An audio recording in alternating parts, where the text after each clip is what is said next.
Obviously, for everyone, I'm sure here, the last year has been a very painful experience. And it's hard not to feel helpless at times, but going around the country and seeing so many people active and organising to defend the Palestinians is what has given me hope over the past year, and it's so important, Before I start, I'll just say I think that amongst the horror, it is worth recognising that we are winning in terms of the narrative war. If you look in this country particularly, the government is really struggling to clamp down on pro-Palestinian activism and the pro-Palestinian sentiment that is widespread now. If you look at how the media present the pro-Palestine marches, if you look at the laws that they're passing, prescribing so-called terrorist groups to stop people being able to even talk about the resistance in a free way, that's all because they have lost control of the narrative amongst the population, and they need to discipline the population through law now. And we'll see how many people will go to prison, but it's happening, as we know, with Sarah Wilkinson. I'm sure people are aware of what happened to her. We've had her house raided. Richard Medhurst, another independent journalist, was detained at Heathrow for 20 hours in solitary confinement. Richard Barnard, the co-founder of Palestine Action, is in court at the moment, all charged under Section 12 of the Terrorism Act, which is about giving support to prescribed groups. But I think that essentially Zionism is dying because people have seen too much. We've all seen too much. We've seen a year of children's heads being blown off, of people being burnt alive, like the last couple of nights. And I think the mask is off. And it's not going back on. And we need to make sure we crystallize this moment and use the momentum we have, the awareness that there is around the world here, to really push home. And I think it's the fight of our lives to try and free Palestine from the poisonous ideology of Zionism, which is a racist ideology and supremacist ideology, which makes life for Palestinians impossible and just permanent suffering, essentially. But anyway, I'll start with that. And we can get back to Palestine afterwards because I think it'll be interesting to talk about our government's complicity well, not even complicity. I think we need to change the language. I've been thinking recently we need to stop using the word complicity. We're participants in the genocide in Gaza. And I've come to that realization, as I'm sure many people have, but I've come to it personally through the work we've been doing at Declassified UK, where we've covered for a year now the different elements of support for the genocide by the British state. And it's a bit of a mistake to focus so much on arms, because although obviously we should enact an arms embargo immediately, and we should have done it a long time ago on Israel, that is actually not the UK's most important role in the genocide in Gaza. If you look at a breakdown of where their weapons are coming from, the Israelis, the US is way out in front. Second is Germany with about 30%, and then the rest is all under 10%, the rest of the countries, and UK is included in that. Our role really is an intelligence and logistics role, and none of this is getting covered in the media. None of this is really being talked about by activists enough. I mean, partly because the mainstream media is not covering it, so people don't know. But for example, 3 or 4 months ago, the New York Times had an article where an Israeli official leaked that the British had deployed a spy squad to Israel at the beginning of the genocide to assist Israel in their bombing in Gaza. And the official said the British are giving us what he called value added and are giving us intelligence we can't collect on our own. So we need to put pressure on the government to bring that spy squad home, plus the daily spy flights that are going over Gaza, which have started in December, and often are 2 a day, and they're in the sky for 6 hours. The government says, well, they're for hostage rescue, but I think that's a semantic game.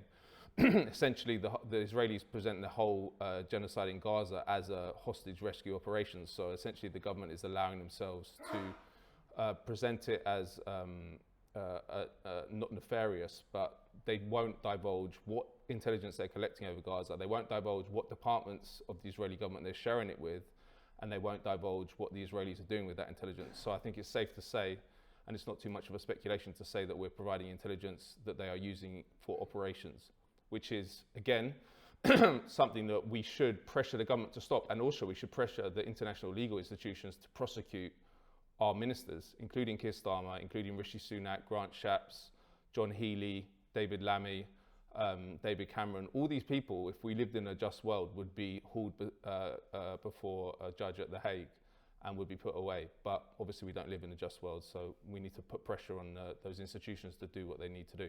But anyway, sorry, I'm going off on a bit of a tangent. I'll go back to the book. But the book obviously is related because the book's about the American Empire. And I'll just give you a bit of a backstory about how the book came to be. I came out of, well, in fact, I started at Leeds University. I got into Leeds through clearing, you know, that system where if you don't get into uni, you go to a uni that has spare places. And I wasn't very politicized at that time. And then the war in Iraq happened. And that was the moment when I realized that everything I've been told essentially was a lie about how the world works. And I realized that our government does not mind lying to us, to lie us into a war, which eventually killed up to 1 million people in Iraq, destroyed a country, pretty much destroyed a region, killed hundreds of UK service members as well. And at that stage, I was involved in activism and started writing comment pieces and then writing news reports for the marches I was going on against the war in Iraq.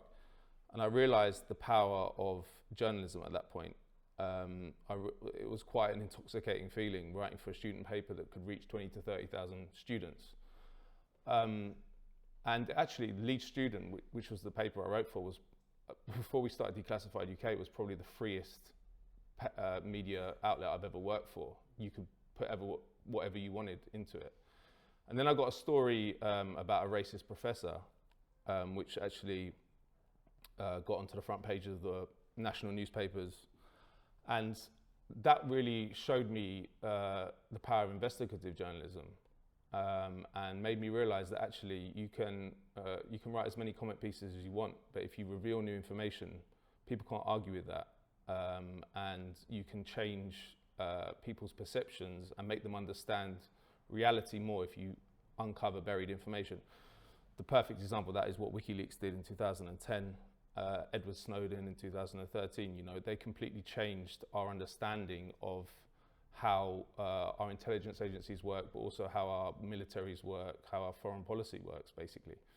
But I say this because I reached the obstacle at some point, because I had this idea of what journalism is, but then I left journalism school. I eventually went to journalism school in the US, and I didn't know where I could go to practice the journalism that I wanted to practice, which is what you're actually told is what journalism is about in journalism school. You know, you're a check on power, you hold power to account, you're a part of the democratic tapestry that we have in this country and in the United States.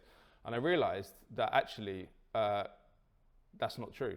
You know, the media, we don't have a media system in this country or the United States. We have a propaganda system.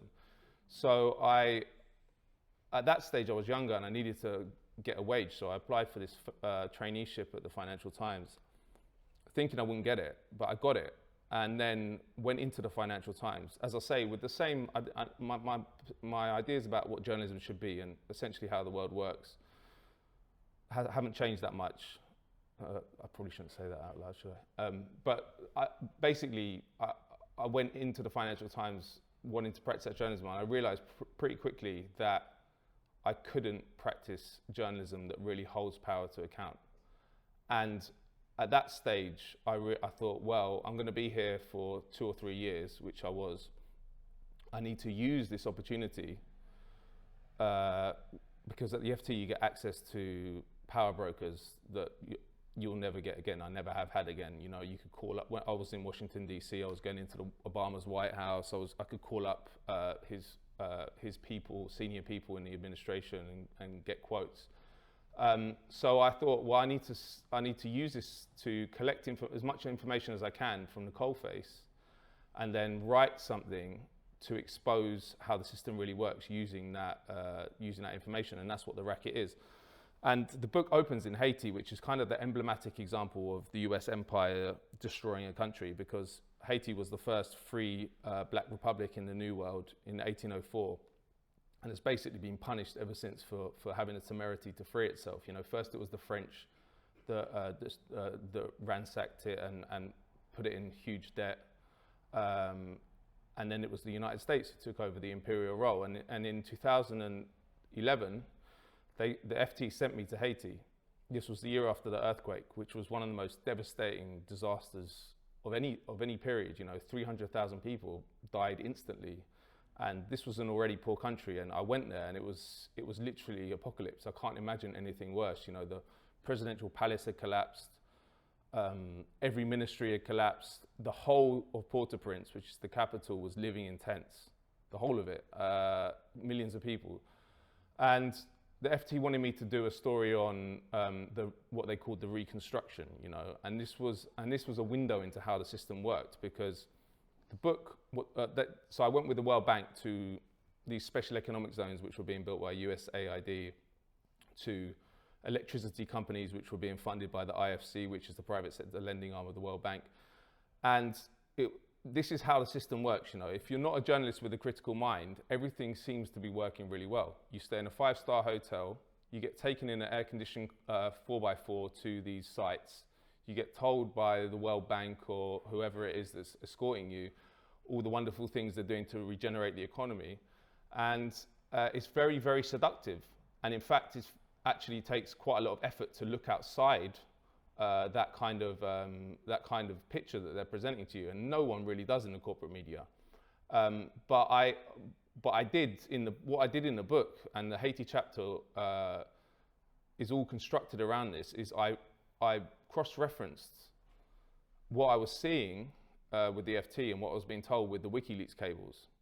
So the WikiLeaks cables, I read pretty much every single cable that had been sent from Port-au-Prince to Washington from 2004, which was the coup against Aristide, who was the first democratically elected president of Haiti, who was taken out in 2 coups by the US, one in 91 and 2004. In 2004, he was actually escorted to the plane by the US ambassador and sent to the Central African Republic. And his party, Lavalas, is still banned. They can't stand in an election. And so I looked at all those cables, and I started to understand actually what I'd seen in Haiti was what the US had been planning for a long, long time for Haiti. They'd always wanted to turn it into a Caribbean sweatshop. So when the Duvalier dictators, who had ruled the country for decades, brutal dictators, US-backed, left, they wanted to break up all the state-owned institutions and sell them off to US companies primarily, but also other companies from other countries. And they hadn't been able to do it, partly because of Aristide, but partly because the country was just such a wreck. People didn't want to invest. And when I was reading the cables, I was seeing, the cables are an amazing window into US foreign policy, because they feel like they're talking in private, so they're much more honest. And they were saying things like, one cable said, we want to send this guy called Dumeas Simeas. He's a Haitian businessman, and they said, we support him because he wants to bring the Chicago boys to Haiti. That's what the US was saying. And the Chicago boys were the economists that went to Chile under General Pinochet and liberalized the economy and sold it off to different oligarchs in Chile. Anyway, so I cross-referenced all that, and that is kind of the methodology of the book.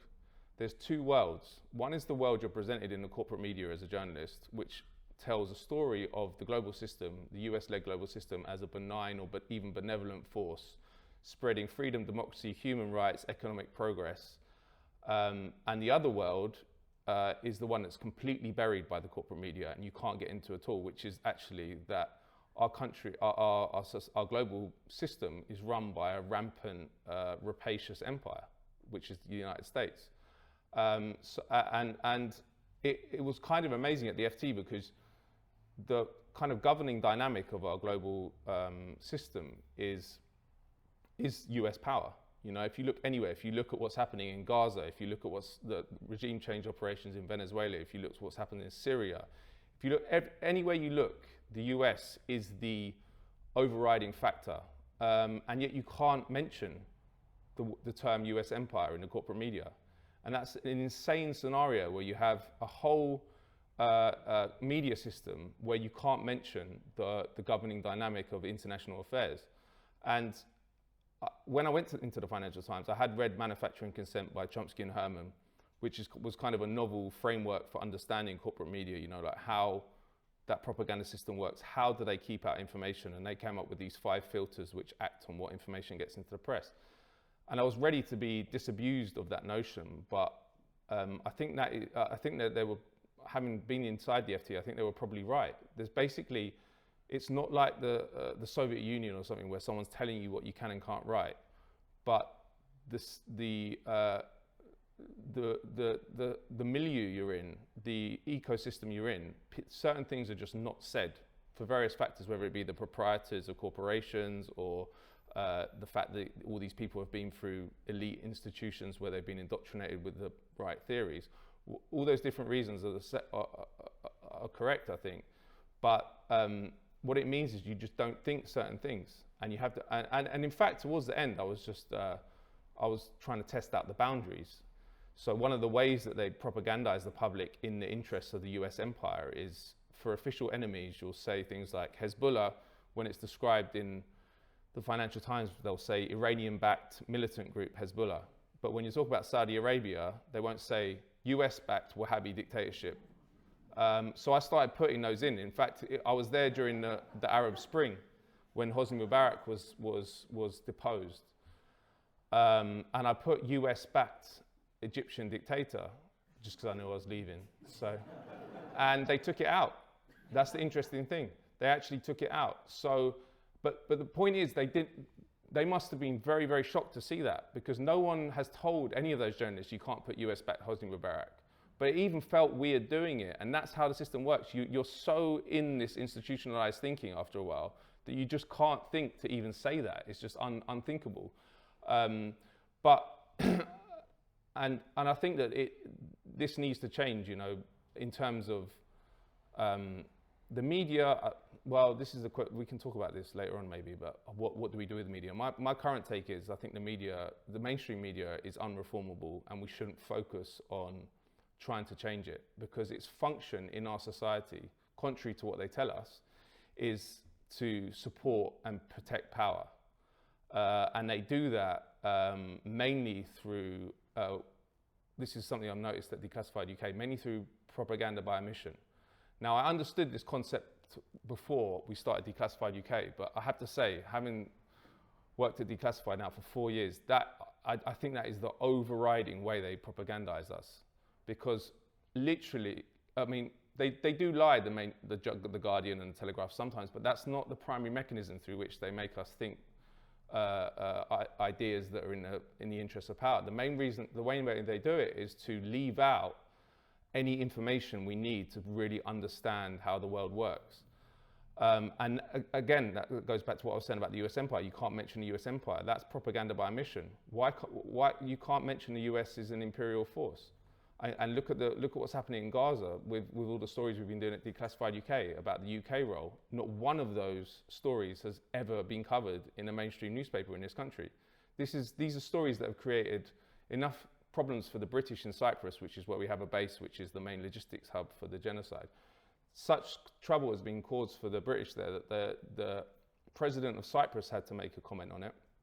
President of Northern Cyprus had to make a comment. The High Commissioner, the British High Commissioner in Nicosia, had to make a comment saying we're not involved in the genocide in Gaza, we're not using Cyprus. And another UK official had to give an interview to a Turkish newspaper in the north of Cyprus. All that, and there's been huge demonstrations, including one a couple of weeks ago, at the base, based on the Declassified's work. And not one word has ever been written in the mainstream media. That is incredible. That's incredible. That even shocked me when you're getting presidents having to defend it. But that is how they make us, that's how they propaganda us and brainwash us. I don't think we can change them. I don't want to change them. We need to not think of them as journalists, essentially. They are stenographers for power, and that's their role. And they make that compromise to get a job in the mainstream media. And the way that the system works is they marginalize the voices that don't abide by it. We've got Jonathan Cook here, who probably had a similar experience with The Guardian. And I think that we live in a time where we can work outside the mainstream. It's possible because we have tools now which we didn't have for centuries. You know, basically the printing presses were owned by big business, the newspapers were owned by big business, and there was no way we could circumvent that. And now we have social media, we have the internet, and although there's moves to repress that the power that gives us, we still have it. You know, we wouldn't exist, for example, without Twitter. Declassified wouldn't exist. There'd be no way for us to get our work out. So it is hopeful in that extent. And I think that as activists, we should focus on building an alternative media and building an independent media, which is putting out information which is not tainted by corporate and state power. And it's happening in this country, you know.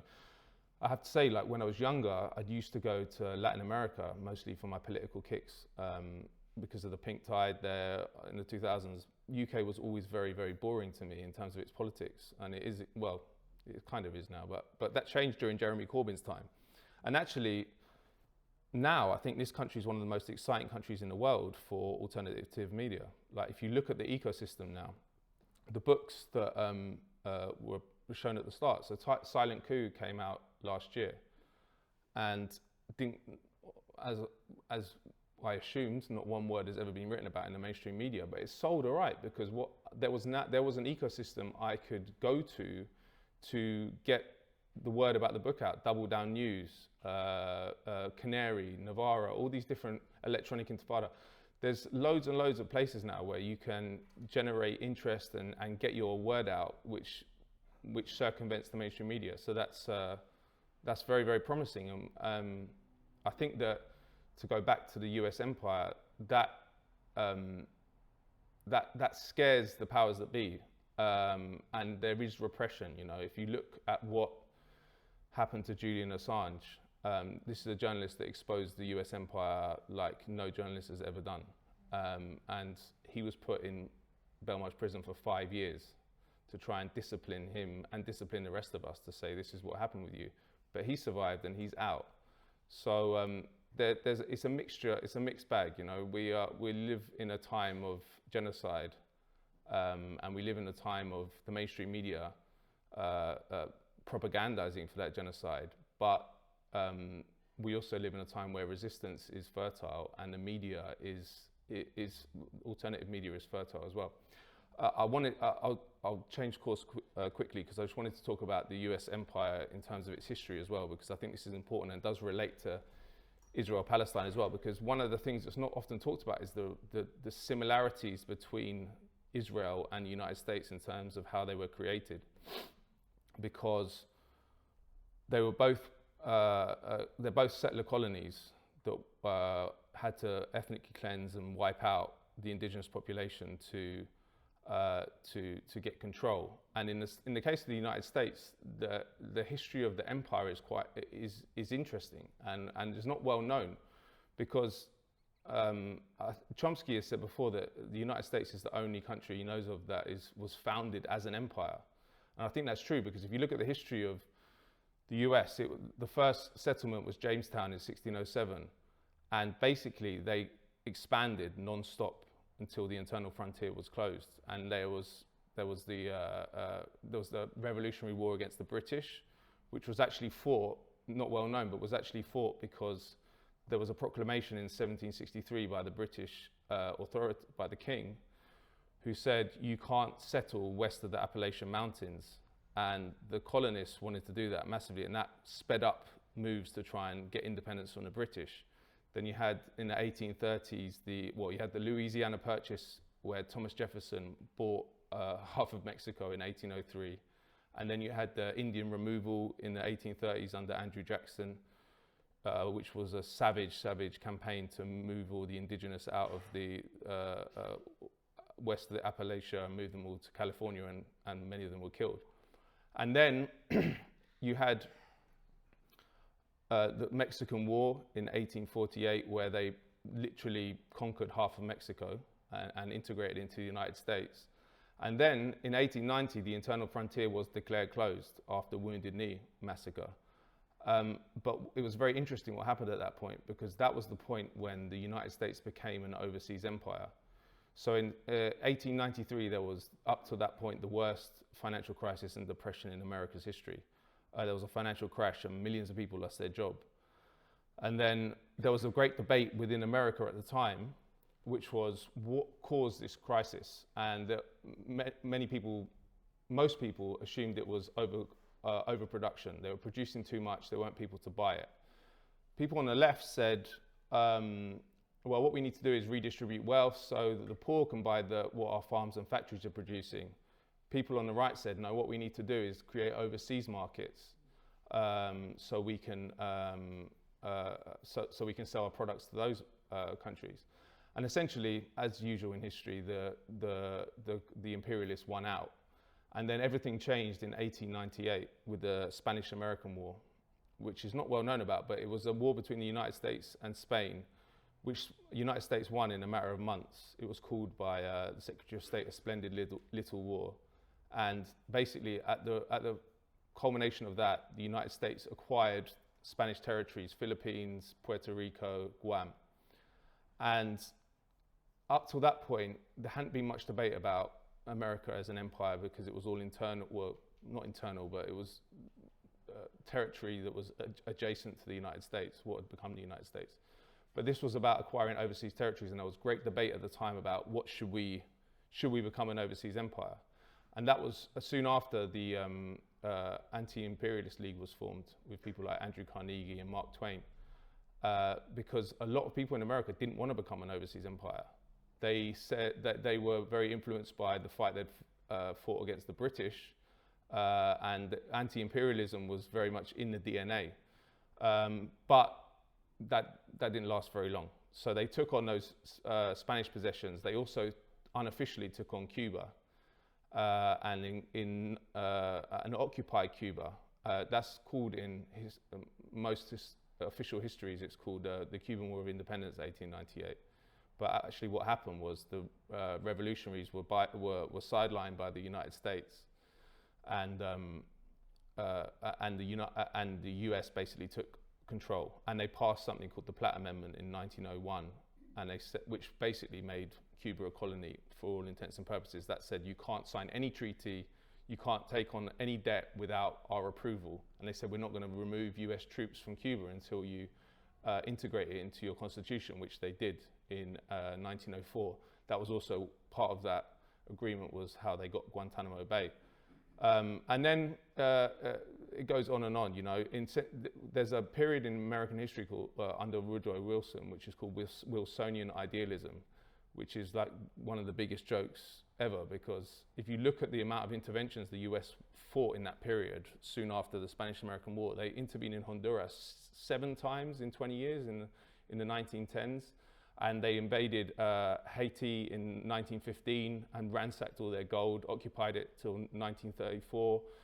Then, I mean, it's just, there's just endless interventions in Nicaragua. And that's all called Wilsonian idealism, which was the idea they were still had this highfalutin idealism.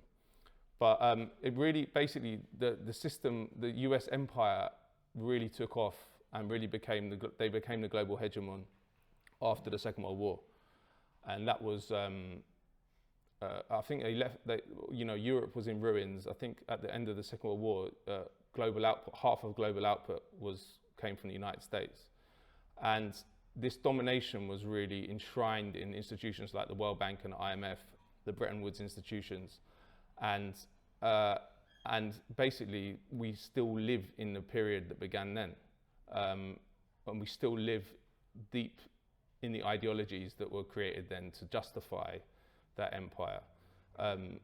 Silent Coup, the book I wrote previous to the Racket, was all about how those Bretton Woods institutions were used to basically carve or create a global economy which worked for US corporations. And that was essentially the model that the US did. The US empire is not like the British Empire or the French Empire, in the sense that they don't have formal colonies. They have, it's often called open door empire, where it basically says that if you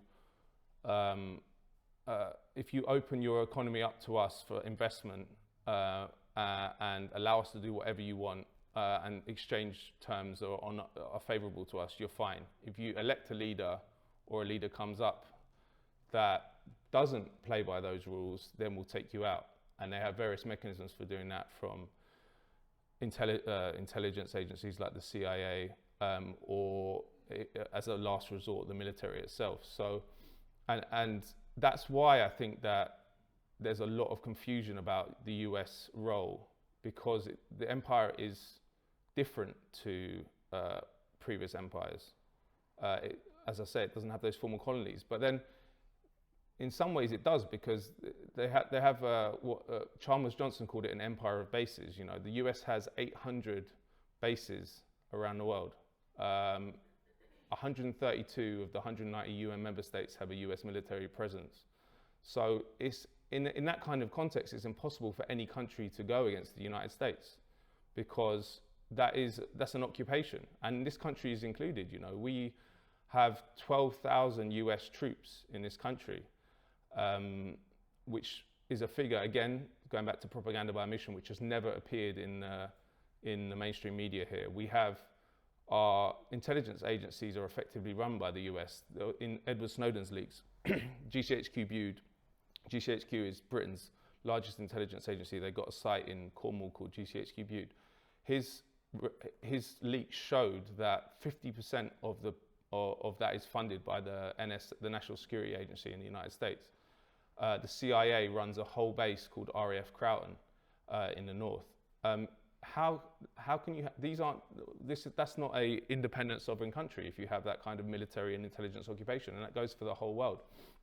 And actually, I should talk about this a bit, because the new material in the book really delves into the US empire's role in the UK, because I realized quite quickly during work at Declassified that in the book, and my focus on the US empire around the world had always been on weak states in the global south, which most people understand, or a lot of people understand, are controlled by the United States in very, very direct ways, through military coups, client leaders, whatever it is. But you think in a country like Britain, which once ruled the world and has a lot of strong institutions, that control would be weaker. But I soon realized it was actually much, much deeper. And again, part of the reason that has been allowed to happen is because the mainstream media don't cover it. The US empire's role in the UK is completely erased from consciousness, effectively, even in the alternative media. So there's a few bodies which I can talk about which show exactly how it works. Like before Jeremy, and obviously these kind of institutions had to come out of the shadows a bit during the leadership of Jeremy Corbyn, because that was the first leader of Labour since Michael Foot, who had a non-Atlanticist position. Every Labour leader post-Second World War was an Atlanticist before Michael Foot. Michael Foot served from 1980 to 83. And in 1983, towards the end, CIA files had been declassified, and it showed how scared the CIA were about his leadership. And his manifesto in 1983, which has been called the longest suicide note in history, and they used that to bludgeon us until Corbyn. But it's worth reading. It was really radical. He said it called for the UK withdrawing from NATO, for example. But anyway, the CIA, we know now, was very worried, and the US Embassy created this institution, which people should look into, because it's powerful, and it functions effectively like a pro-American mafia in this country. It's called the British American Project. And what it was set up to do was cultivate the left in this country away from anti-imperialist positions. And it's a membership group where they have these meetings every year. And what you see is that many, many people involved in that group were the leaders of the campaign to destroy Jeremy Corbyn. Ruth Smee's husband is a senior figure, I think. Peter Mandelson, David Miliband, Ed Miliband, many, and now the story I did for Declassified about it, Alison McGovern, one of Keir Starmer's closest allies, joined a couple of years ago. Claire Kober, who was an arch critic of Corbyn in Haringey, she was signed up. So they and it all operates off the radar, so no one really knows about how it works. And then they also include journalists, so there's BBC journalists, Guardian journalists, Washington Post journalists, all part of this group, and they try and sign up people. Like the kind of perfect ideal for them is like a person of color who might tend towards an anti-imperialist position unless they're brought into line. One of them, who I interviewed for the piece that did Declassified, is Benjamin Zephaniah, who died last year, but is a brilliant man and thinker. And I interviewed him about how he was recruited, and he was recruited at the Hay Literary Festival, where someone just came up to him and said, "Why don't you come to this nice conference where you'll meet loads of people who want to make life better for poor people and for poor kids in the United States and UK." So he thought, okay, and he went along to their meeting in Berkeley in California, and he said it was just horrendous. You know, it was just like CEOs in suits talking about their corporate projects, and he left the event and didn't go back. But it shows that there's many others that didn't do that. Like another example of someone who's still a member now is Ben Ockrey, who is kind of a real get for the British American project, because he speaks out about empire in the past. He's a person of colour, he's a famous poet. Another person I interviewed for that was Emma Dent Coad, or I'm not sure if people know her. She was MP for Kensington from 2017 to 2019. And they tried to recruit her to the British American project in the 80s and 90s. And she told me, I mean, she's not a fringe figure and she's not a conspiracy theorist. She told me that the person who tried to recruit her, who was a senior figure in CND at the time, she found out subsequently was working for the CIA. The husband of the person who tried to recruit her told her that this woman was working for the CIA.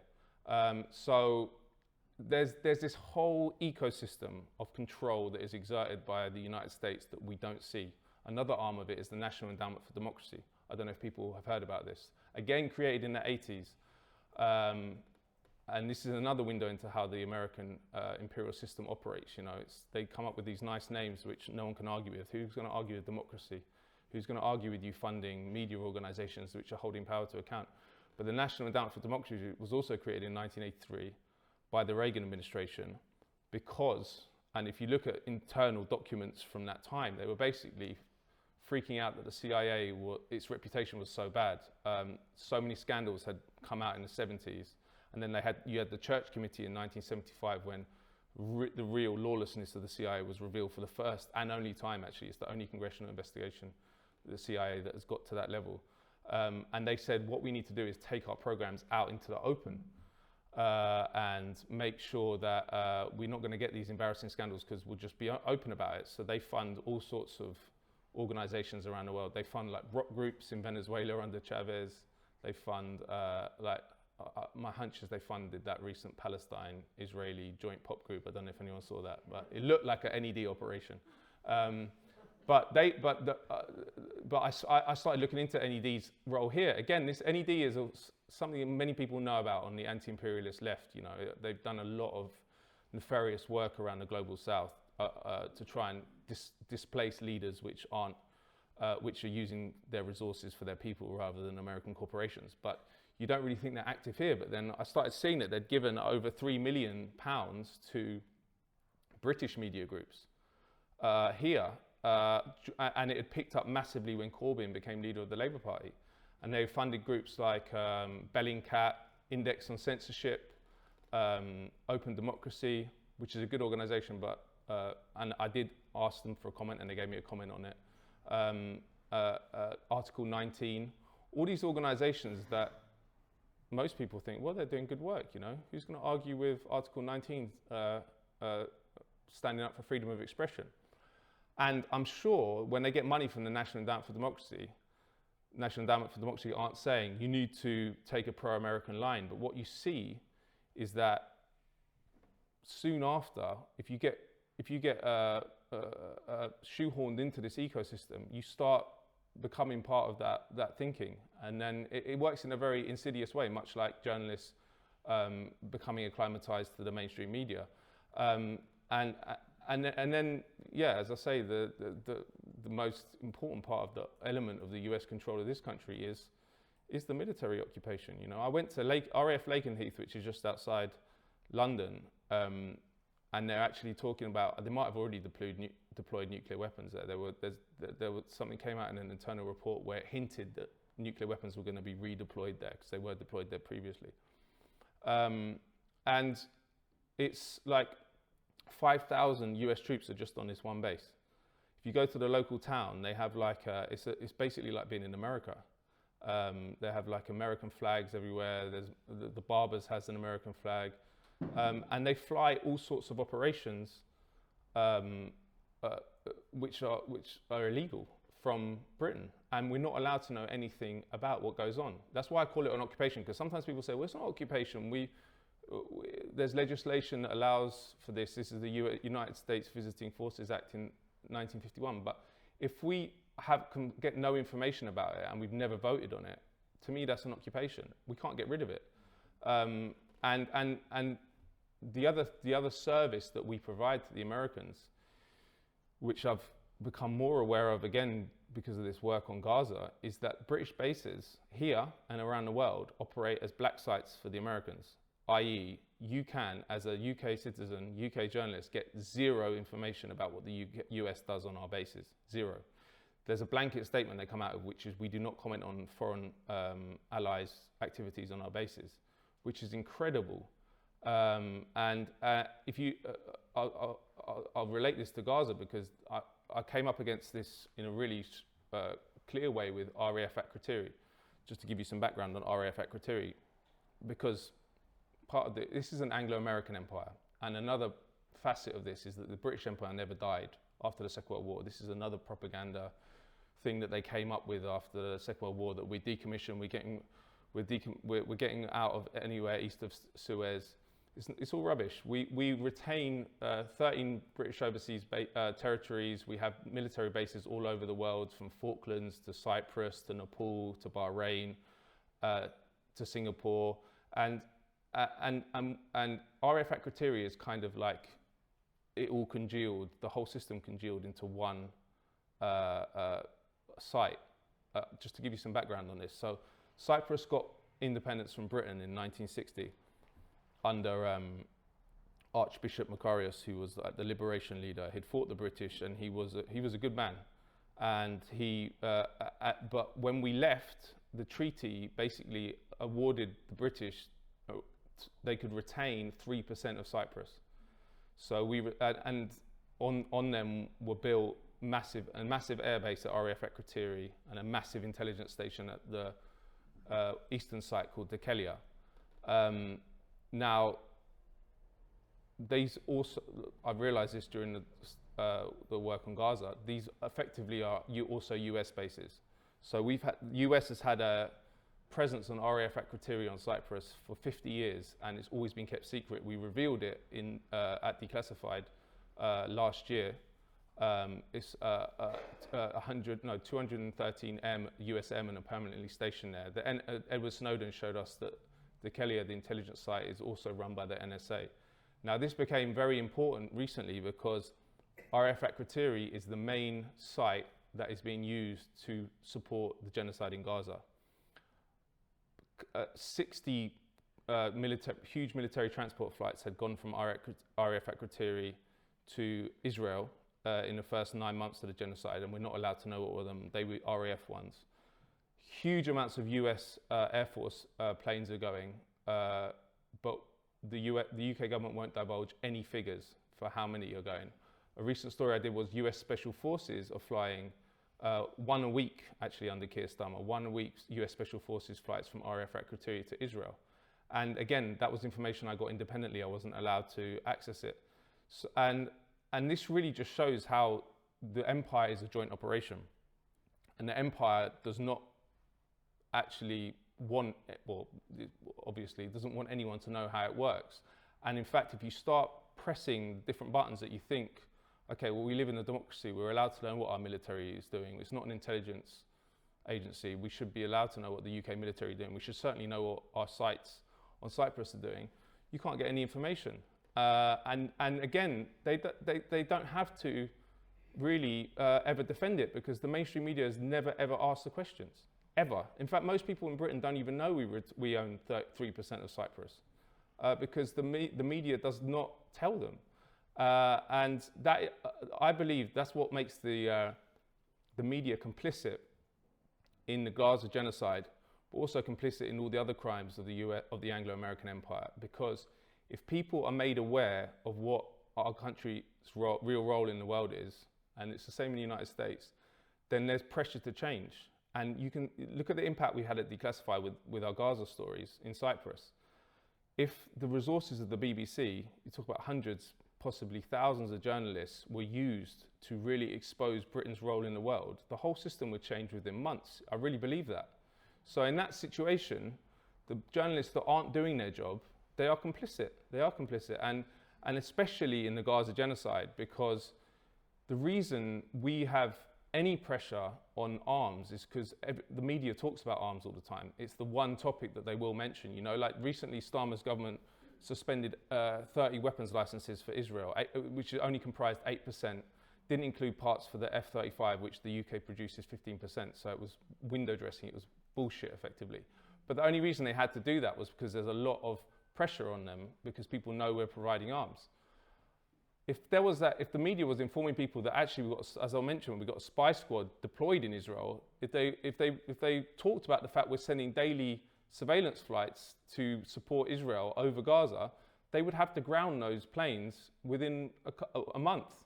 So, and the fact that the media don't cover it makes them complicit. And it is amazing to watch establishment journalists pontificate about the function they perform in our society when they are effectively the reason we don't live in a democracy. If we had journalists like Julian Assange, who were actually revealing how the world works, who were operating at a level like at the Guardian or the BBC, honestly, our society would change very, very quickly. And I think that we need to understand what I mentioned before, which is that mainstream journalists are not journalists. They're not. And what they say about what they do, what they think about what they do, I'm sure they believe what they say they do. It's like that interview Chomsky had with Jeremy Paxman, you know, the famous one. Oh no, it was Andrew Marr. And he said, Andrew Marr said to Chomsky, "Do you think I don't believe what I'm saying?" And he said, "No, you certainly believe what you're saying, but you wouldn't be sitting where you are if you believed anything different." And that's how it works, you know. So they say, "Oh well, no one's telling me what to write. I can write whatever I want." And the point is, you can write whatever you want because they like what you write. And if you start writing something different, if you start revealing the truth about how the establishment operates in this country and the role it has in the world, there's absolutely no way you can fit into the mainstream media. And this is another illusion that we need to destroy is the role of the Guardian, because the Guardian's often held up as this example of, okay, well, we must have a free press because we got the Guardian. But the Guardian, well, a lot of people think that. And the Guardian is deeply embedded in the system that I'm talking about, the propaganda system, but also the presentation of US and UK power as a benevolent or benign power. They are deep within it. And I actually think they're more corrosive to our discourse and more corrosive to our society than the Telegraph, because they give an illusion to many well-meaning people read The Guardian and think they're getting the truth, when in fact they're getting all the propaganda dressed up in nice progressive language, but effectively made much more powerful because of that. So the empire couldn't operate at all, I don't think, if we had an information system which really reflected how it really operates. And I'll finish with this. If you look at what happened to Julian Assange, I mentioned earlier, look, that was a moment when we really saw the pressure points we really saw what our society, the freedom we're told we have, was stress tested, and it failed.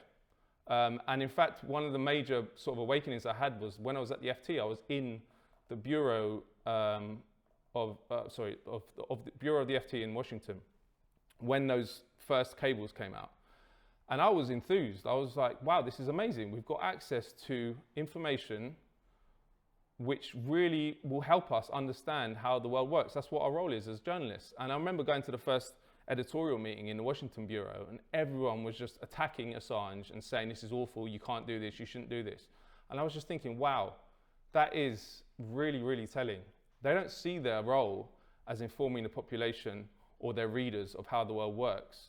They see their role as basically protecting power. And when someone does reveal new information and reveal the truth, they attack them. And look what happened, look what our media did to Julian Assange, particularly The Guardian actually, which became maybe the major vehicle for the information war which was fought against Assange. We did a lot of work on this at Declassified. When he was put in Belmarsh in 2019, there was a massive operation to destroy him. And in fact, it began before. If you look at The Guardian in the second part of 2018, there was a stream of stories trying to link him to Trump and Russia, which culminated actually with a front page story about Assange going to meet Paul Manafort, Trump's campaign manager, going to meet him in the embassy a number of times. That was on the front page of The Guardian, and it was false. It was fake news. But The Guardian's never taken it down or apologized. But that article and the whole stream of stories they did was really created the ground to put him in Belmarsh. And the reason I know that was because in the diaries of Alan Duncan, who was the British minister who arranged his arrest, if you look at that period from 2018, he's basically saying, we nearly got him out. And he's talking about how all the dates align. So The Guardian was just producing these stories, as Alan Duncan was saying, they were close to getting him out. Eventually he got out, and not one newspaper in this country, this is a journalist who was just actually the Council of Europe, the highest human rights body in Europe, recently declared that Julian Assange was a political prisoner in this country for 5 years. And I sent a tweet when that happened. I said, the Council of Europe declares Julian Assange was a journalist, was a political prisoner in Britain for 5 years. And then I said, not one newspaper will write a single word about this. And why was I so sure that was going to happen? Obviously, I would have deleted it if they had written about it. But it was right. Not one, I was right. And I did feel sure. And how insane is that? That should have been, if we had the democratic media, proper media, which covered issues that we need to know about, that would have been on the front page of every single newspaper. The highest human rights body in Europe has declared that we held a journalist as a political prisoner for 5 years. Never been mentioned. So it just is completely erased from the record. And most people, everyone who consumes mass media won't know. Again, another example is Julian Assange, like Jeremy Corbyn, really revealed how the system works in really clear ways. There was I don't know if many people know this, but there was an article in Yahoo News in 2020 maybe, where 30 US officials went on the record, former US officials, who had worked with Mike Pompeo, when he was director of the CIA from 2017 to 18. And they basically were outraged by what Pompeo had put in train around Assange. And they said that actually the CIA had drawn up sketches to assassinate Assange in London. Okay, so what you talk about here is a foreign country plotting to assassinate a journalist in London because they don't like his reporting. Again, you would think maybe that would interest our media. Maybe a little bit of interest. The only part of the BBC which has ever written a word about it is BBC Somali. So you have to speak Somali to know that ever happened. And this, as I say, Assange and Corbyn really revealed how the system worked. But that works across the board on all topics. That is how they propagandize us. That's how they hide the horrendous empire that rules our world, that we're part of. And actually, I'll finish with this actually. I think that all that is being exposed like never before by Gaza, because you've had a year of genocide. You have a year of the most horrific stuff we've ever seen in our lives.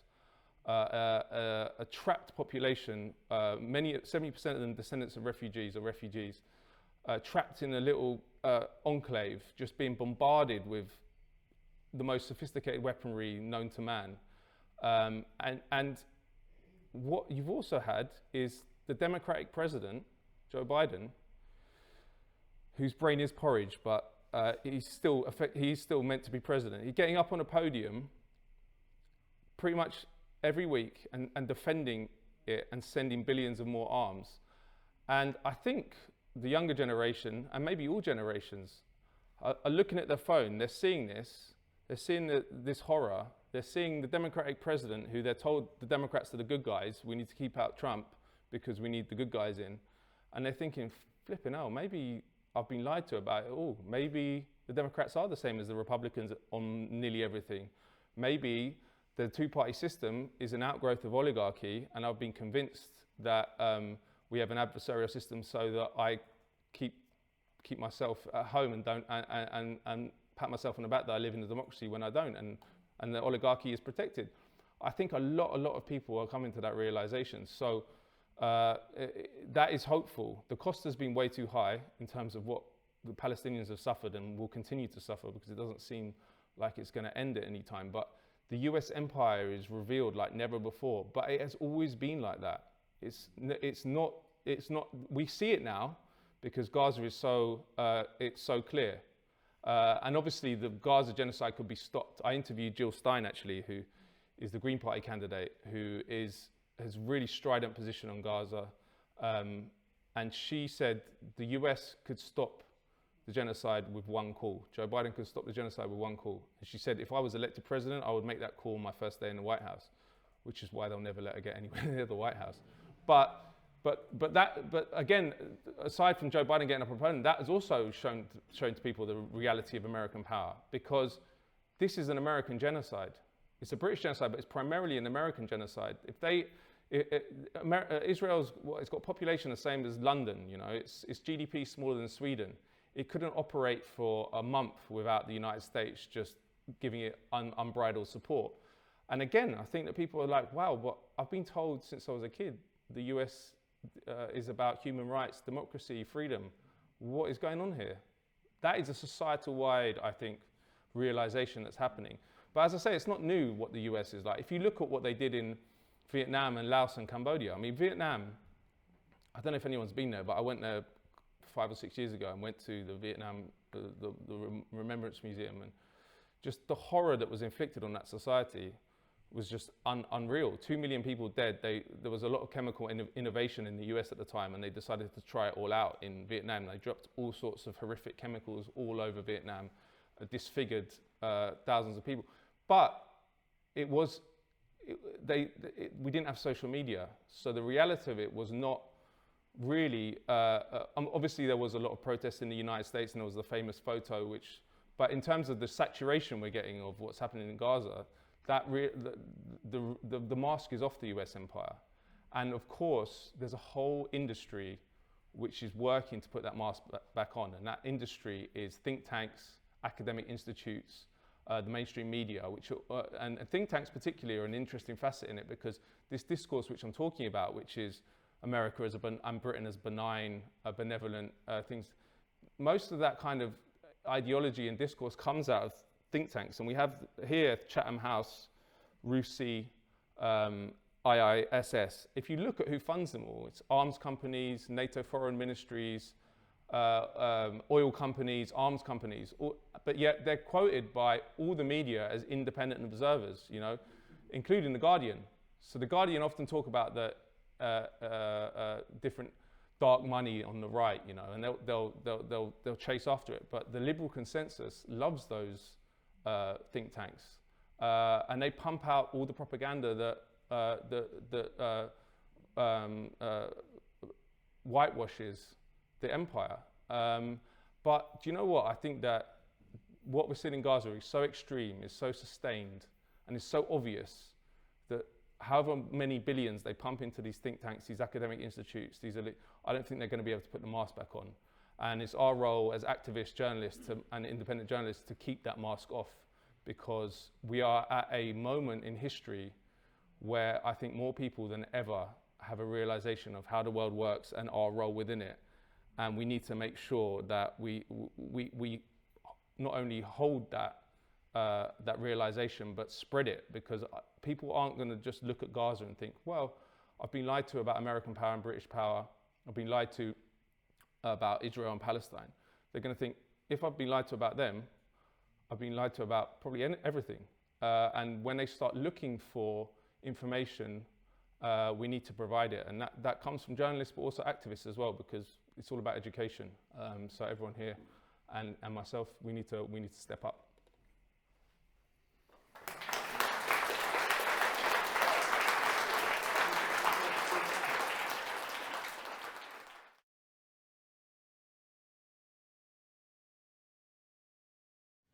So Matt, it's my privilege to go first, chairing this evening, and so I want to ask you the $64 million question, which is Israel and America, which is the tail and which is the dog? Yeah, this is a question we all ask ourselves, and I get asked a lot. And there's no easy answer, I don't think. I think that, I mean, my perception is, and this is mainly from the work I've done at Declassified, and I get in trouble by some on the left here because it's more in vogue, I think, to think of Israel as a imperial outpost, and that the US and the UK support Israel so loyally because it serves an imperial function. And the history does really show that. If you look at like the Balfour Declaration in 1917, I mean, Israel is a British creation. The Balfour Declaration in 1917, and then the Mandate period when the British controlled Palestine up to the creation of Israel. There was the former governor of Jerusalem, he was a British guy called Ronald Storrs. He was asked, why are the British supporting Zionism? And he said, well, we want to have a loyal, this is a quote, a loyal Jewish Ulster in a sea of potentially hostile Arabism. So Ulster being Northern Ireland, obviously. So the idea then why the British were supporting it was they wanted this little colonial outpost in a sea of, in the Middle East, where there was a chance that leaders could rise up. This was after the Bolshevik Revolution as well, so there was another pole to organize around that was anti-Western empire. And I think that was probably why the British supported it initially. And then obviously the United States became the main patron, but actually not straight away. In 1948, the US was the first country to recognize Israel. President Truman recognized it 11 minutes after it was declared. But he did it against the wishes of a lot of people in his defense and state departments, because they said that this will really annoy the Arab world and push them towards the Soviets. We shouldn't do this. Truman did it anyway. And in fact, there was an arms embargo on Israel from the United States for quite a while, up till Kennedy. And then things started to change under Lyndon Johnson, mainly because of the 1967 war, when I think Israel really proved its worth to the United States, particularly and the British, because that was, they defeated Nasser, who President Nasser was the leader of Egypt, and actually was an independent nationalist who was the real bête noire of the US and the UK in the period. There was actually a plot by MI6 to assassinate him, poison him. And then even before that, the Suez Crisis in 1956, when Nasser again nationalized the Suez Canal, pissed off British and French investors.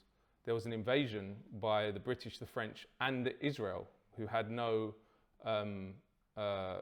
investments in the Sinai, but they allied to the British and the Americans, and again showed they were a military power that they could rely on. The Americans didn't join the Suez Crisis, but they invaded and occupied Sinai for a while. And then the Yom Kippur War in 1973. I think that in all this period, yes, that kind of was the reason that it was supported, because Israel was proving its worth, that it was a good little satellite that could beat up the region for the US and the UK and keep it backward, because most of the Gulf dictators who are now effectively supporting Israel, if you look at what's been done to support the Palestinians, the Gulf dictators have done zero. And in fact, even the Jordanian king was shooting down Iranian rockets for Israel. So, and that's because all those Gulf dictators were installed by mainly the British as little satraps who would keep control of the region, and then when oil was found, keep the oil flowing. And Israel was a real boon for that.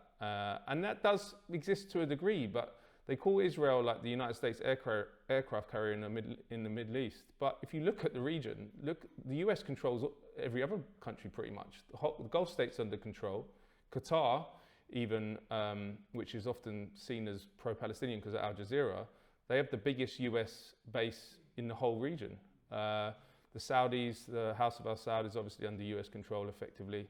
Sisi is a US client dictator in Egypt. So I don't really think they need like this tiny little country that's smaller than Wales to really project power in that region. They own it all anyway, apart from Iran and Hezbollah in Lebanon. But the work I've done at Declassified has shown me that I think the Israel lobby is the overriding factor.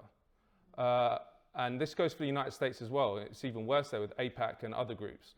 But if you look at this country, they look at what happened to Jeremy Corbyn. He was destroyed by many different elements within the British establishment and international factors. But the Israel lobby was a major, major player in the assassination of Corbyn and the destruction of the one bit of hope we had politically in this country for a generation or more. And how did they do that? That was they basically manufactured an anti-Semitism crisis, and a lot of good work's been done on this by a journalist called Asa Winstanley for Electronic Intifada, who I'm sure a lot of you know. But it works two ways. One is that they lobby the government and actually, in the words of Alan Duncan, who was foreign minister from 2016 to 19, he left and wrote his memoirs, and he said the Israelis, this is a quote, control the UK Foreign Office, control the Foreign Office. Never been reported in the mainstream media, again, just to go back to what I've been saying. But so they had that control through groups like Conservative Friends of Israel, Labour Friends of Israel, Jewish Labour Movement. So it's quite interesting. Some of the Israel lobby groups cleverly don't use Israel in their title and don't present themselves as Israel lobby groups. They present themselves as communal Jewish groups when they're actually working for Israel instead of what they should be doing, which is working for Jewish community interests. But they have huge amounts of sway over the political system. And the way they do it is this is Conservative Friends of Israel and Labour Friends of Israel, is they get MPs early in their career. I've looked at it. If you look at what they do, they get the MPs within a year of them entering the House of Commons and send them to Israel and the West Bank and give them a propaganda tour, basically to acclimatise them to all the Israeli view of the conflict. And then they come back and then they get funded by Israel lobby individuals or groups when they're in the UK. And it basically creates an infrastructure where it's very hard for a politician to move against the Israel lobby or take a position. Someone like Corbyn is quite rare.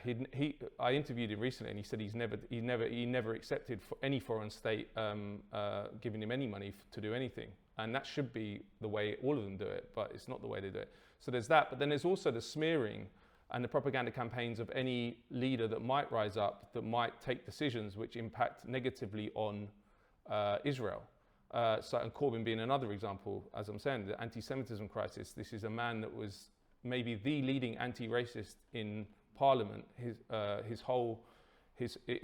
the period he's been there, a long-time supporter of the Muslim community, the Jewish community, every marginalised group, and they managed to turn him into an anti-Semite through a absolutely, I think probably the most intense peacetime British propaganda campaign in 100 years. It was just insane, based on zero, basically. It was all based on a Facebook comment he'd made under a mural, and then it should be studied, and Asa has done a lot of good work on it, but I think historians will study how it was done, because it's pretty amazing. But we've done a lot of work at Declassified on the Israel lobby. For example, during the Gaza aggression by Israel in 2021, I did a story about how I looked through the register of interest for Boris Johnson and his cabinet and found that a third of his cabinet had been funded by Israel or Israel lobby groups. And my colleague John McAvoy has done a lot about the Labour Party. So I think partly now that the political system has been captured, and it's not possible for us to take positions that would be detrimental to Israel. So I don't think that the overriding factor is it's this little colonial outpost. I think this goes for the United States as well. And Alan Duncan's diaries are really clear on this. Alan Duncan, as I say, was a foreign minister. He was a junior minister to Boris Johnson, but there's a very revealing part of his memoirs where he's talking about Boris Johnson is the foreign secretary, and basically they're deciding in 2016 whether to make him minister for the Middle East. And him and Boris Johnson are talking, and he's like, yeah, I want to make you minister for the Middle East. It goes to Theresa May, who's prime minister, and then they get a phone call from her chief of staff saying, we just had Stuart Polak and Eric Pickles on the phone. They're senior figures in Conservative Friends of Israel, going ballistic, saying you can't be minister for Middle East because his position is effectively the British government's position, which is, I agree, with a two-state solution, but that's too much for the Tory party. That's how extreme things have got. You can't even, he's seen as an extremist because he just actually voices the government line. But anyway, the CFI hated him because of that. And they said, you can't, so they called up the Prime Minister. They're Israel lobbyists, by the way. They're part of Conservative Friends of Israel, which is a hugely powerful lobby group, which doesn't disclose its funders, but is very, very closely linked to the Israeli embassy. Stuart Polak was the one who organized Priti Patel's secret meetings in Israel when she was on a family holiday. And she eventually had to resign. But anyway, so they call up the Prime Minister. You're thinking a sovereign country, the Prime Minister will say, go away, I'll appoint who I want Middle East Minister. But it goes back down to Boris Johnson and Alan Duncan, and they say, well, we can't appoint you Middle East Minister. And then there's a hilarious conversation between them where they're basically just like, how do we get around this? First of all, Boris Johnson says, we shouldn't put up with this. The Israelis always do this. This is Boris Johnson saying that, who's now ardent pro-Israel activist, but not in private. Anyway, they say, and then Alan Duncan's like, well, how about you give me the Middle East job, but we leave Israel-Palestine out of the brief? And then Boris Johnson's like, yeah, let's do that. And then they go back to Theresa May, and no, that's not allowed either. And he's not appointed Minister for the Middle East. He's appointed Minister for the Americas because they got a phone call from the Israel lobby. So that's and then in the diaries, as I mentioned, he later says that Israel controls the Foreign Office. And he says to the permanent undersecretary in the Foreign Office, he says, you should remember what's just happened because this is outrageous. The term he uses is the Israel lobby's control of the Foreign Office. He calls it entrenched espionage. So if you have a political system, so that's a really obvious, a clear idea of how powerful the Israel lobby is. And the other thing is that it hasn't always been like that. So Margaret Thatcher, who I'm sure is not, many people in this room are not a fan of, she imposed a complete arms embargo on Israel in 1982 when they invaded Lebanon. And she's obviously not, you wouldn't imagine her to be more pro-human rights than Labour, but I think that's because, and also the same situation with Israel being a colonial outpost was the same then, but there was more way for the political system to move. The system has been so captured now that that's unthinkable. So I think that my take is that Israel is wagging the dog because they've captured the political system. Part of the reason for that is that people have been very scared to talk about it. We've got this massively, massively powerful lobby in this country, which has basically been untouched. It's changed now, luckily, well not luckily, but by necessity. People are much braver to talk about the Israel lobby. But before it was, people were scared because it was believed that it was an anti-Semitic trope, which is just not true because every country has a lobby in this country. You know, we've done tons of work on the Saudi lobby, for example. And especially the Gulf states, the American lobby, as I mentioned, I talked about it. Every country has a lobby of differing powers. The Israel lobby is one of the most powerful. And I feel like they've captured the political system through these different groups. And it has to change because our national interest is getting taken for a sucker, essentially. And I think another sign of the power of the Israel lobby and the fact that it's more of an overriding factor than the colonial outpost theory is that I don't think that what's going on in Gaza is good for America at all, even on its own terms, its imperial terms, because it's turning the whole of the Arab world against it and the wider world. There was a leak early on in the genocide of US ambassadors or US senior foreign officials sending cables back to Washington saying this supporting this is losing us, this is the quote, losing us the Arab street for generations.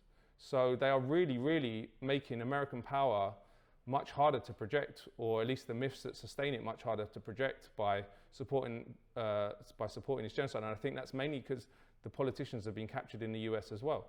I don't think it's sustainable because, again, as I say, it evaporates when sunlight is put onto it. And at Declassified, we've done tons of work on the Israel lobby. Electronic Intifada have done loads of work. Jonathan Cook's done a load of good work. And the interesting thing is they're weak. They project this kind of omnipotent power, but we don't get much pushback. Maybe they're waiting until they destroy the Middle East and then they'll come for all of us. But they don't get much pushback because it's indefensible. It's indefensible that the Labour Friends of Israel and Conservative Friends of Israel don't reveal their funders. How can we have groups funding our MPs and we don't know who funds them? You can guess who funds them. It's not Oxfam. It might be the Israeli embassy, but they don't say that. Or it might be Israel lobbyists. We don't know. But how can you have a democratic system where our MPs, our elected officials, are getting taken on jollies by a group which is very linked to a foreign embassy and doesn't reveal its funders? So, in a straight answer to your question, I think that it was the argument about the colonial outpost or an imperial projection or lobby. I come down on the side of the lobby now. It might have been different earlier. I mean, just to finish, there's a very important book that was written by John Mearsheimer and Stephen Walt, who are two very esteemed international relations scholars in the US, called The Israel Lobby. And they're not lefties, or at least Mearsheimer's not a lefty at all. He's a realist. He wants to project and maintain American dominance. But their book called The Israel Lobby says that basically what I said, that supporting Israel is not in US interests, even on its own terms, imperial terms. And that the only reason there's such loyal support is that there's this overpowering lobby that can basically sway the political system to where the Israelis want. There's also the arms industry as well, because Israel is by far the highest recipient of military aid from the US. It's $4 billion now a year, dollars. But they give the $4 billion. The next is Egypt, which is like less than half. But what that military aid is, they pair it with American companies. So they give them $4 billion, but they say you've got to buy American arms. So there's a big arms industry component as well. That the arms industry does very well out of the alliance with Israel. So it's there's that element which isn't talked about that much as well. Okay. This is getting away from Israel. I just wondered if Declassified has done any work on Chagos and the Garcia. Yeah. So these are the islands in the Indian Ocean that the British depopulated in the 60s and established a military base, a massive joint, what's called a joint base, but is effectively a US base on an island called Diego Garcia. They recently gave sovereignty of those islands to Mauritius, which has been, they should have done a long time ago, but has been like a long running legal battle. But they retained Diego Garcia. So Diego Garcia, they're not going to get rid of the US facility.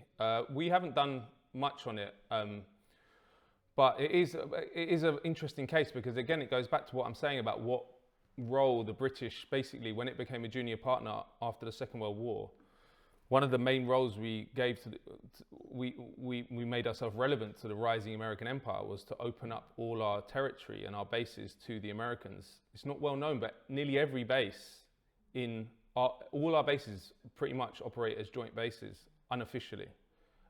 Diego Garcia is official, but nearly all of, like Cyprus is a British base, but the US is permanently there and basically runs the show. There's that's why didn't do what we should do, which is give Diego Garcia back to its residents or to its inhabitants as well, because the US would have just said, no, you're not doing that, and we basically we do what the US tells us to do. It's the only habitable. Sorry? It's the only habitable. Yeah. Well, and also I don't know if you saw, but the Chagos, the communities that were evicted and their descendants were really not happy with the settlement, because they said that they weren't consulted at all in the process. And I mean, yeah, I think it again, it's just window dressing, isn't it? The other islands, they can just sling back and then retain what's really important, which is this military projection site.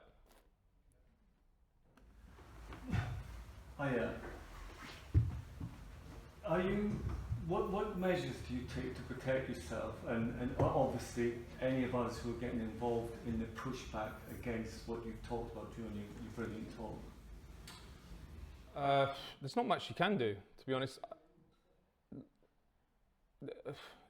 You know, there's that Nina Simone quote where someone said, "What's freedom?" She said, "Freedom is the absence of fear." And I feel like that's very true. So when I was younger, maybe I felt some fear, but then you could live your whole life in fear. You don't know what's going on behind closed doors. So I would just say, yeah, I mean, in terms of communication, you can use encrypted apps and stuff like that, and be aware that there are different agencies which might want to get you, but there's not much. They're very, very smart. They can do they can effectively get away with what they want. With Julian Assange, it was a bit different in that he was leaking huge amounts of data, which wasn't turned into journalistic articles in that sense, and we're not doing that, so we don't have that. But then again, look at the repression we came under. Well, I say repression, that's a bit of a strong word, but it was within a year of us founding Declassified UK, we'd been blacklisted by the Ministry of Defence, and that happened because we were reporting on the role of Britain in the war in Yemen. And then we did a story about MI5 and MI6 training Saudi, UAE and Egypt spies at a base just outside London. And then the following week, my colleague Phil Miller called up the Ministry of Defence and said, we want to comment on, there was a soldier called Ahmed El Batati who had done a protest about Britain's role in Yemen outside the Ministry of Defence. He was arrested and discharged. But anyway, he asked for a comment and they said, oh no, sorry, we don't deal with your publication anymore. And Phil, being a diligent reporter, was recording the call. And we did a story about it. And then the Ministry of Defence probably thought nothing would happen. But because we had the evidence, the Council of Europe, who I mentioned earlier, issued a media freedom alert. And we're a signatory to the Council of Europe. So they had the Ministry of Defence had to respond.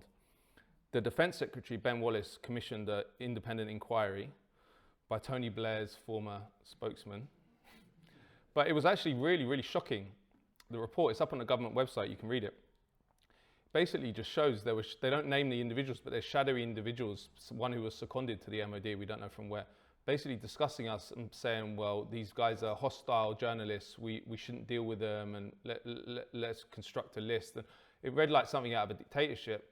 And then, to go back to a point which is probably a theme of tonight, not one newspaper ever reported on this report, which was extremely shocking.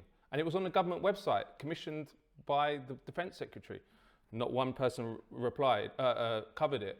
And then subsequent to that, Ben Wallace got up in Parliament, we got footage of it, and apologised to Declassified. This was all within a year. And that's because, and just think how scared, we were even smaller than we are now then. There was 2 of us at that point, or 3 of us. And they literally just did not know how to compute that there were some journalists that might want to do stories that didn't make them look good and didn't just write exactly what they wrote in their press releases. Honestly, that is how it was. They couldn't understand it. They called us hostile journalists. Hostile meaning actually we weren't just regurgitating their propaganda. And then, and it carried on and carries on. Like I mentioned the Cyprus base. So before I did all the stories about the Cyprus base's role in the Gaza genocide, I went to Cyprus in 2022 for a story. I did 3 stories from there, and I turned up. First of all, I asked for an interview there when I was in London, and the MOD just didn't reply. So I just turned up at the base. And the guy, the Ministry of Defence person, like I said, he said, did you email? I hadn't said at this point who I was or who I worked for, and I said no, and he was like, why not? And I said, well, oh, no, sorry. He said, did you email? I said yes. He said, why did you write again? I was like, no, because we've had some run-ins with the Ministry of Defence. And he was like, oh yeah, I know all about them.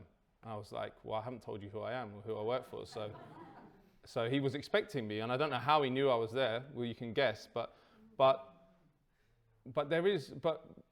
we are a problem for the British establishment, and we shouldn't be a rarity. Every journalist should be doing what we're doing. Every journalist should be trying to expose what our government is doing. But that's like all these things, these theories work very, very nicely, and everyone can pat themselves on the back about a free press and a democracy until you start actually taking it seriously. And then you realize actually it's all just hot air. And the reality is that if you shatter the illusion and actually do what you're told you should do, then the forces of repression come out, and that might be a blacklisting, that might be them spying on you so they know where you're going, that might be, if in the case of Julian Assange, putting you in Belmarsh prison for 5 years. But we do have some freedoms here. Like we're not in prison. So we have, and I have to say but I have to say with Gaza as well, that equips you with a certain bravery when you look at what they're putting up with, especially the journalists. I mean, like they've killed over 150 journalists, I read yesterday, and they're targeting them. And there was the case, the Al Jazeera presenter, Wael Al-Dou, who was, they targeted him, but he didn't die. And then they killed his family. They targeted and killed his family. And they're still going out to report these journalists. They are like the most heroic crop of journalists, I think, in history, because they're being targeted for their journalism, but they're letting all of us know what is being done in our name, you know? So when you look at that kind of bravery, you think, well, if I'm not taking advantage of the limited freedoms I do have here, then I'm not doing my job, but also I'm not being a moral individual, because we all should be using any privileges we have to try and do everything to stop what's going on.